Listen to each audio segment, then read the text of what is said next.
Hi guys, Luke here for SimBoxx. Delighted this evening to be joined by the WBO bantamweight champion of the world, Paul Butler. How are we doing, Paul?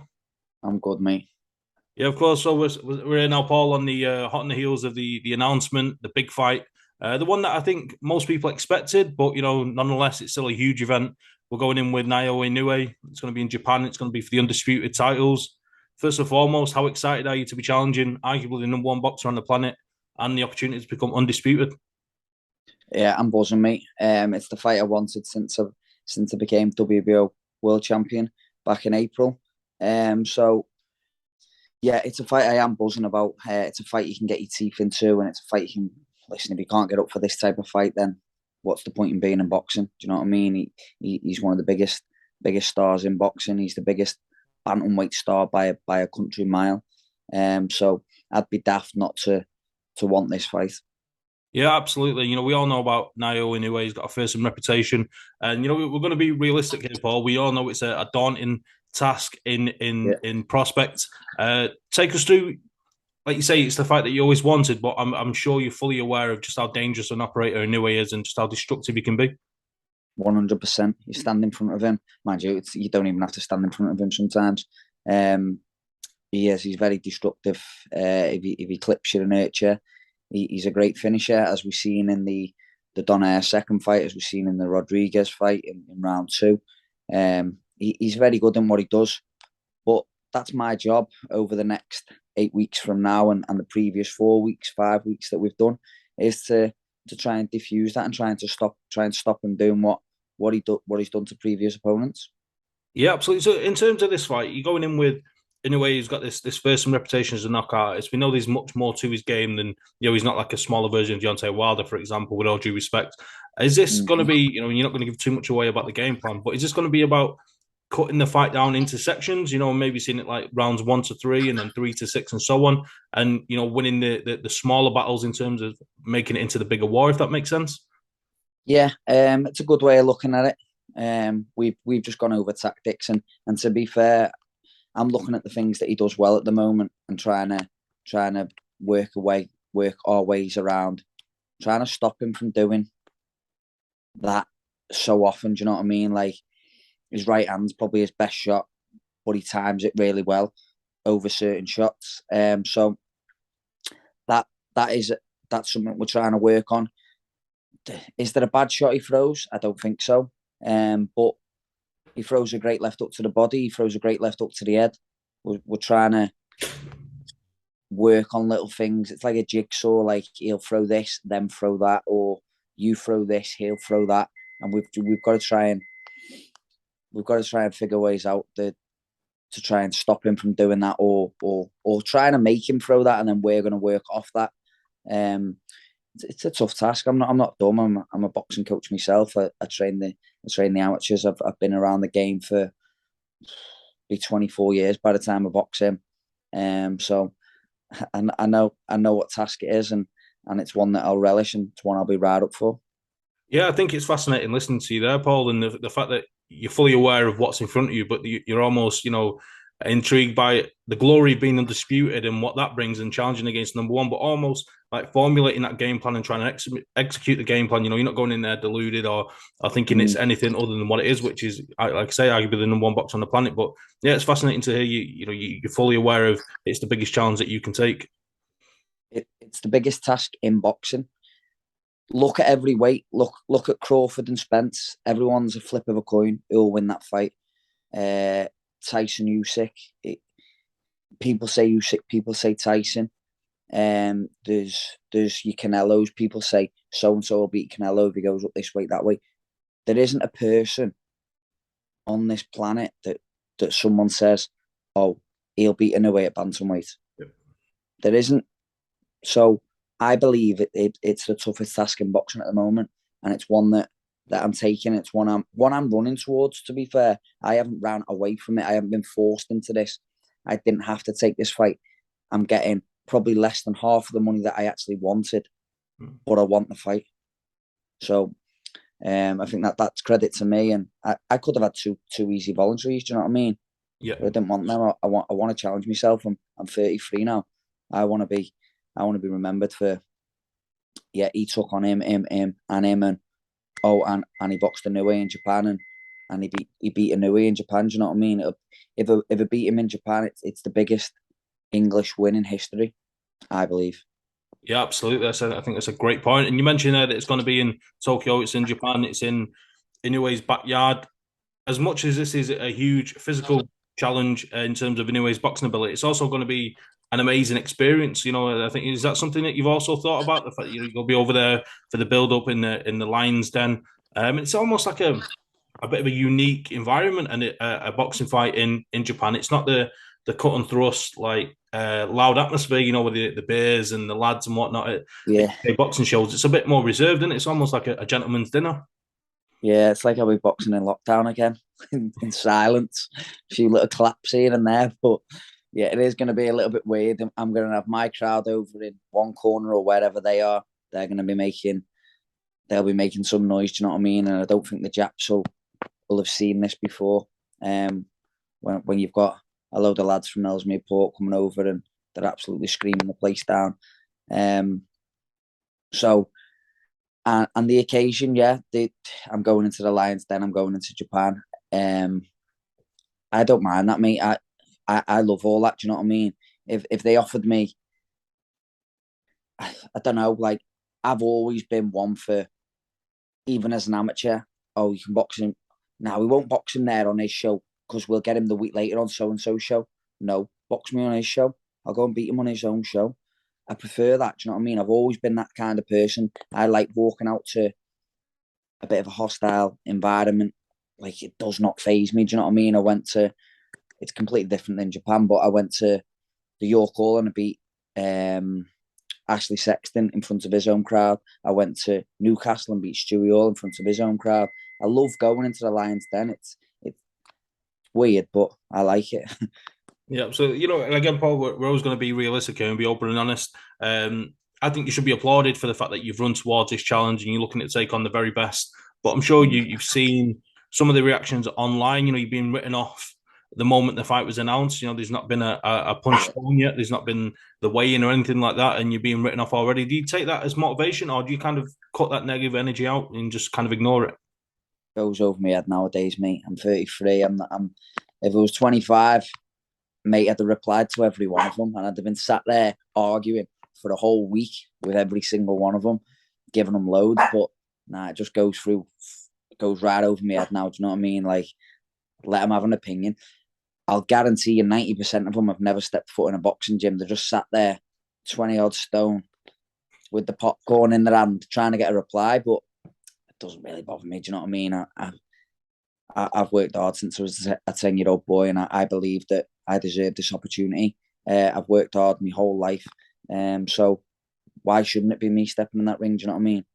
Absolutely, absolutely. So we're sitting here about 7 weeks out from fighting. I think it's going to be on a Tuesday as well, which is a little bit bizarre. So how are you planning on? Yeah.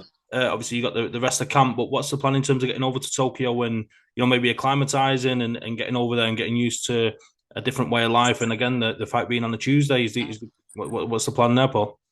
Yeah, I think Joe will sort out all our training days because obviously I normally have the Wednesday off and then I'll take weight off on the Thursday. I'll make weight for the Friday. So Joe will sort out all that day, all the days in the build up to it. I think we fly out about 2 weeks before, maybe. I'm sure it's 2 weeks before. So I can get used to the time difference. I think there's 9 hour time difference. It's a Tuesday. It'll be 1 o'clock ish in the afternoon here in the UK. So hopefully everyone can tune in if they're not in work. Just get the dinner break at 1 o'clock. It's funny you should say that. I think that's what I've done for the Jamie McDonnell and Inoue fight. I remember yeah, timing lunch break at work for that. Yeah, he does. He boxes quite often on. Well, every time he's in Japan, it's a Tuesday. It's a Tuesday afternoon. And he done it with Donaire the last twice he's boxed him. I can't remember the previous ones, but yeah, he seems to go on a Tuesday. I don't know whether it's a big day for them over there in Japan or what. Yeah, I think it's interesting. It's worth looking into. You mentioned there the Donaire fight, the second Donaire fight with Inoue. In the first fight with Inoue and Donaire, it was a fight of the year back in 2019, I think it was, and Donaire really pushed him and not many people expected him to put in that kind of performance. He anyway suffered a bad cut as well. But in the second fight, anyway, he completely took over and he dominated and destroyed a living legend in Nonito Donaire. I'm sure you've been back and watched those fights since the fight's been announced. Yeah, obviously the first one I'm going to watch more. So I think the 3 years played a big part in the difference. I think it helped in no way. It obviously didn't help Donaire the 3 years with him. I think he's touching 40 now. He might even be 40. And 40s. It's an old age for a bantamweight. Do you know what I mean? And he's had some tough, hard fights. So yeah, I'll be watching the first one more so because he caused him problems, and we'll be taking bits from that most definitely. Yeah, we look forward to that. And of course, just touching on it again, it's going to be a historic fight, and you've alluded to it already. But if and hopefully when you go in there and get the job done and get the victory, become undisputed champion and defeating Inoue in Japan, surely the greatest victory of a British boxer on away soil of all time.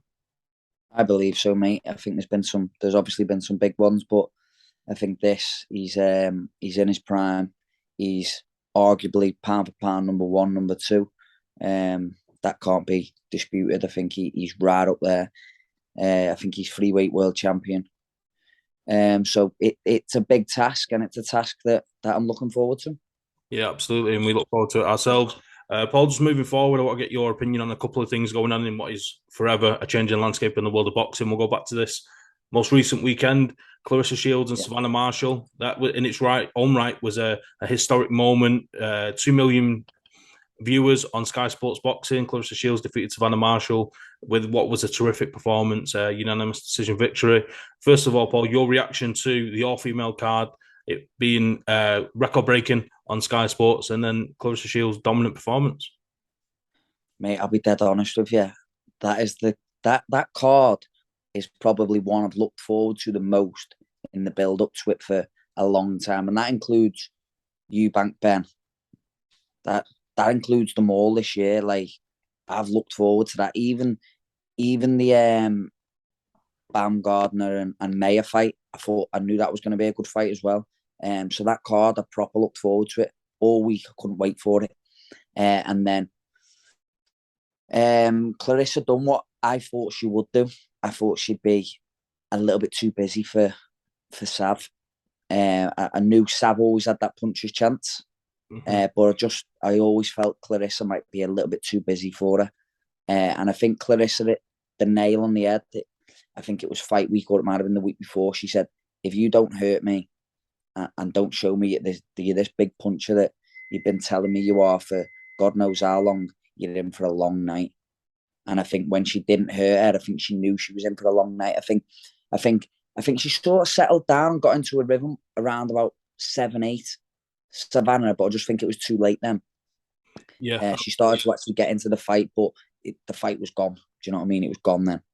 Yeah, this talk of a potential rematch and that it'd have to take place over in the States if it is to happen. Is there anything that, in your opinion, Savannah Marshall could do different? Do you think it's just Claressa Shields has got her number similar to how maybe Tyson Fury has got Deontay Wilder's number? Do you just think that is what it is, or do you think there's ways Savannah Marshall could improve under Peter Fury and go over there and get the win back? Yeah, I believe she could potentially win that fight. I don't see why she was getting that close to allow Claressa to. Every time she made a miss, she was Mayweather in the shoulder and then coming back with her own hooks, and she couldn't miss. Why not keep her long behind the jab? And then, because her elbow was all tucked in there like the Mayweather style, just hit it with the right hand and keep whacking that elbow into her body. I think she could have made things a lot easier for her on the night. She didn't have to go to war. I think she went and looked for that one shot to try and hurt her, like she kept saying in the build-up. I'll hurt her. I will hurt her. And I think she was banking on that a little bit too much than actually sticking to the boxing skills, getting behind the jab, hitting the body hard and slowing her down. I think that's what she should have targeted earlier on in the fight, going up and down that body with straight shots. Yeah, that'd be the way I'd say to her to go into the rematch. Try and keep it a little bit long. You're taller than her, and try and use your boxing brain a little bit more. Absolutely. Now, post fight, Claressa Shields, she's forever outspoken, forever confident, and rightly so with the resume that she's got, the achievements she's had. But she kind of insinuated that she could have gone back down, or she may go back down to 154 pounds, where she's previously reigned undisputed. And we've got Yeah, two of our own boxers as world champions at 154 pounds in Terry Harper and a close friend of yours in Tasha Jonas. How would you see a potential Claressa Shields and Tasha Jonas fight, for example, going? imagine it. Imagine that fight. Because Tash loves a war. You know what you're getting with Tash. She comes and has it, and I think Tash will for it.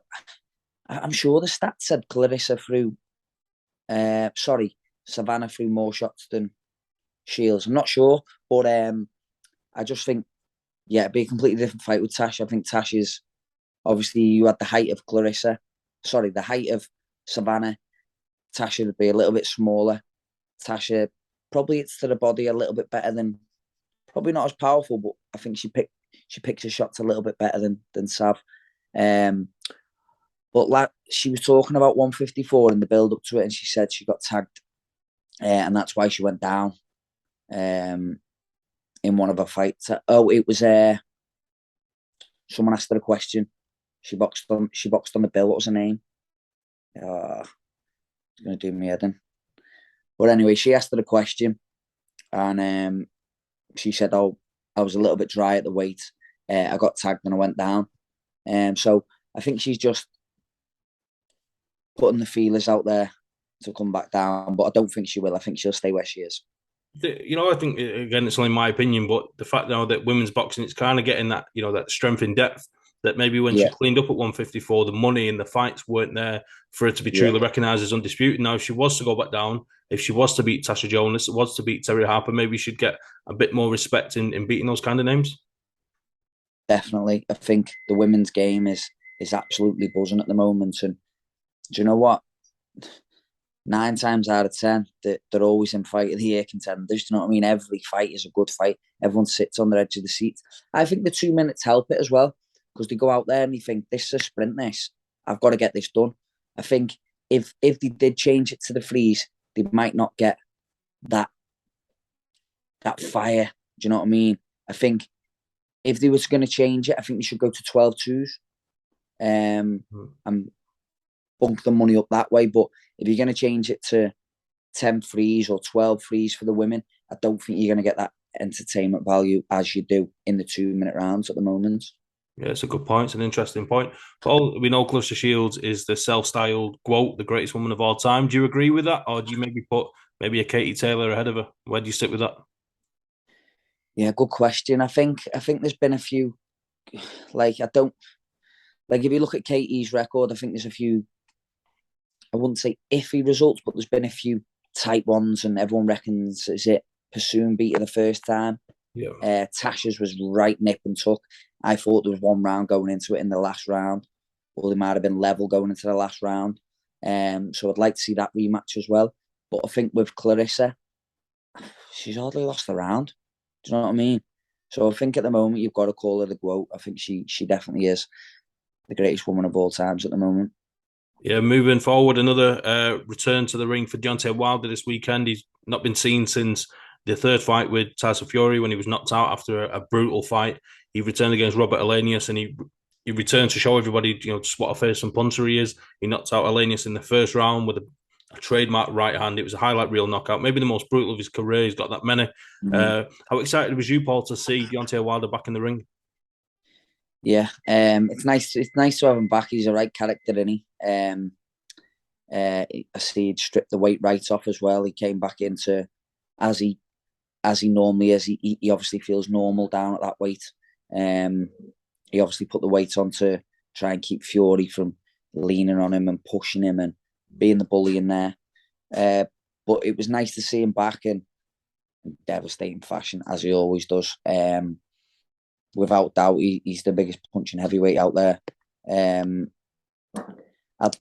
I'm interested in the Ruiz fight, mate. I like that fight for the WBC final eliminator. I think that's a right cracking fight. I think Ruiz will put it on him. Ruiz got quite nice tight hands, but he has shown vulnerabilities obviously with AJ as well. So that's a good fight, that, and I hope we see that. Absolutely. I think it's interesting with Deontay Wilder that you try and scientifically break down how he's so powerful, and he doesn't do anything orthodox or by the book. You say yourself, you're a coach, but you'd never teach somebody to box like him. It's just kind of, and I've got to the point now, Paul, where it's just one of those things you can't explain it scientifically. It's just kind of, he touches him and he goes down. You can't explain it anymore. He's born with natural power. I mean, you can't even say, look, it comes from his legs, because his legs are toothpicks. Do you know what I mean? Like, you look at a kid and you think, I bet he can bang. Look at the legs on him, but he's got no, like, his legs, they're nothing. But the power he possesses in them hands, it's freakish. Do you know what I mean? There's one person he's not stopped, and that's Tyson. And there's a few people. Well, I've seen it online. I know that's a WBC final, eliminating him and Ruiz. People online saying, "Oh, we don't want to see the Tyson Fury fight again." Why not? It's the most entertaining fight out there. Do you know what I mean? They're both up and down like yo-yos. Why don't you want to see that fight again? It's a great fight. Absolutely, absolutely. How would you feel Deontay Wilder would fare with a couple of different British heavyweights in terms of Anthony Joshua and Dillian White, and we'll chuck in there as well, Paul, I'll put you on the spot here, all three: Dillian White, Anthony Joshua, and Joe Joyce. Ooh, well, when Joe Joyce won last, I think that Michael Benson he put it out on his Twitter saying, what would happen if Wilder landed on Joyce? And everyone was like saying he'd blink and walk forward. Mate, I think he folds him. I think he folds him. I think he's too easy to hit. There's only so many right hands you can take. And I just think he hits stupidly hard. I think he folds him. I think there's only so many right hands you can keep taking and keep taking. I thought, what's his name? Joshua stopped him about 9. Takam. I thought Takam caught him a few times and got a reaction off him. He kept landing the big right hand over the top. So if he didn't tighten up against Wilder, I think he'd get stopped. But the engine could trouble Wilder as well if he kept pressing him and pressing him and pressing him. But if he had to put my money down, I'd go Wilder KO. With AJ, I think AJ's got he's got a bit better boxing IQ. I think he'd try and make him miss, and then I honestly think it's first to land in that fight. I wouldn't like to put my last pound on it anyway. And then the other one was Dillian White. Yep. I like that fight. I've always wanted to see that fight, even when he was mandatory for so long. I think it's a good fight. I think because Dillian hits well to the body. He hits really well to the body, and I think he's nice and tight with the hands. I think he's quite disciplined. I think White would break him down. I think he'd break him down and he'd hurt him to the body, and I think he'd stop him in around about 9 rounds. Yeah, I do. I think he'd walk him down. But again, I think he tags anyone in the heavyweight division, bar obviously Tyson, because Tyson's been in there 3 times with him and he hasn't got rid of him. I think he tags any other person in the heavyweight division, he sleeps them. And that goes for everyone other than Tyson, because Tyson's the only man to prove us wrong. Yeah. I do think he tags anyone on the chin and he puts them asleep. I think a potential Deontay Wilder and Dillian White fight would be a pay-per-view, even if just for the press conferences. Imagine those two with all the bad blood built up, as you say, over the years. That stuff like that should have happened already. Yeah. Imagine the press conferences there, Paul. Yeah, Dillian would give it him. He'd absolutely give it him. And you know what Wilder's like. He's not going to hold back neither. So yeah, that'd be something that I'd definitely tune in for. Absolutely, well, Paul. It's always a pleasure catching up. Is there anything you'd like to add before we finish? No, just thanks for all my fans for all the support, and hopefully we can go and pull off a big one in Japan.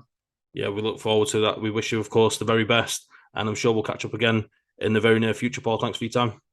Cheers, mate. Appreciate it.